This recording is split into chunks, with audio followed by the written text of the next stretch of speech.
Hey guys, Han Solo Cup here. That's actually my profile name.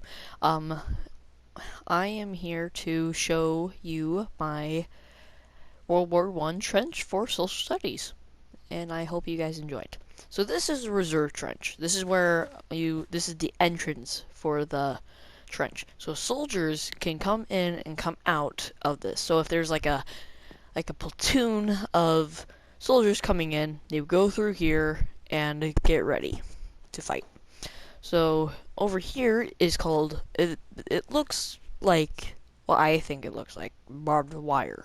So I use iron fence gates and put them like in a square. I think that worked really well. For lighting, I used lanterns because I thought that would bring back the old times, like make it look more back in the time, back when there was no television, the bad times. Um, this is basically a stand. So this is what people will use to climb up and get ready to fight. So they would use like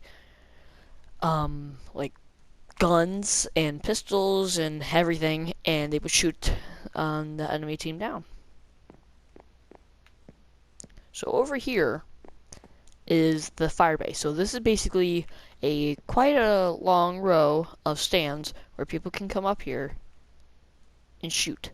So they will should be shooting at the opposite team with your lovely friends. They don't talk. So over here is a support trench. So basically this is where people can get help, healed, and more ammunition. So also there's a stand here. It's also as like a shooting place, but it's more for protection for the soldiers. So down here is the company HQ dugout. So this is like a really protected area. So the walls, ceiling, and floor are made of concrete. And you can rest here on one of the beds or sit down and relax with and talk to one of your friends. So back up here is the communication trench. So this is where you can where one general from far back in the trench and one general from in the front can come together and talk about orders, plans, strategies, whatever they want to. They can even talk about like hobbies, I guess, if you really want to. I don't know. I was not back in. I was not back in that time. So, well, anyways, continuing.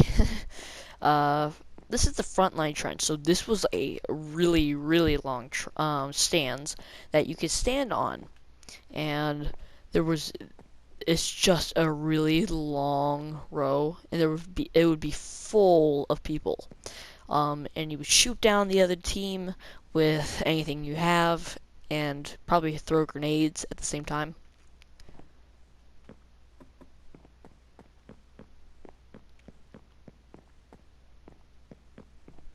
So this is the forward listening post. So this is where a soldier or someone in the military can come up here and listen to the other side. So you can't peek over unless you jump, which I don't see why a soldier would, because they have the possibility of getting shot. But if they heard something about like on the other trench about saying like we're about to attack, we're going to dominate the other team, well, this person right here, he would ring the bell. And what that would symbolize as was everyone out in this trench would hear that bell, and they would be like, "Oh crap! There's about to be a attack." So they run to their positions and get ready to fight. This man will also do the same thing. So he will run down here, climb up here, and join the battle. So all this earth that's elevated is is basically elevated earth to protect soldiers from blasts. So like right here, there was a huge explosion right here. Well, the impact will have killed some of the troopers or hurt them, but this right here helped them. And this over here is above the communication trench, so it can protect the generals that who are talking, and can talk, and this will protect them. I use endstone brick slabs. I thought it looked a lot like sandbags, in my opinion, and I think it worked out really well. So over here is a bridge, and this man, I'm just going to say this, he's probably at the end, and he doesn't want to be here anymore. So what he gonna do? Well, he's gonna run out into no man's land. So this is a basically the place in between the two trenches, one for the team and one for the other team. So basically, there's tons of craters around. There's dead trees showing, and it's all dead. Everything is dead. I use redstone dust as blood. I use normal skulls to show that they got like shot down. Then in the craters itself, I use wither skulls to show like charred skulls to show like explosion, and it landed right on top of them.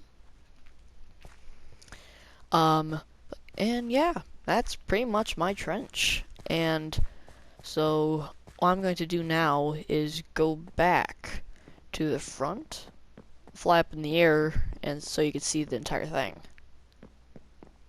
So this is my trench. And I'm pretty proud of it. And I had it at night the entire time, and while it was raining. So this is what it looks like at night. Like I said, I used the lanterns as lighting, and it worked out really well.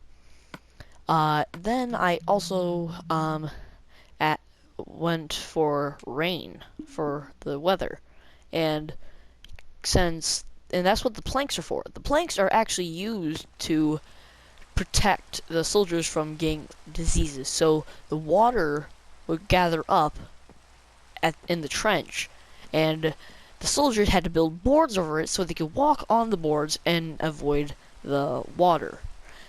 And because if they got in the water for too long, they could probably get like a disease, and that could probably really damage the military.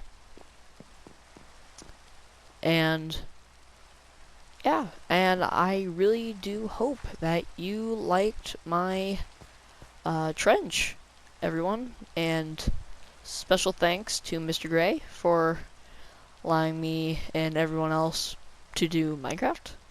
And thank you. Bye.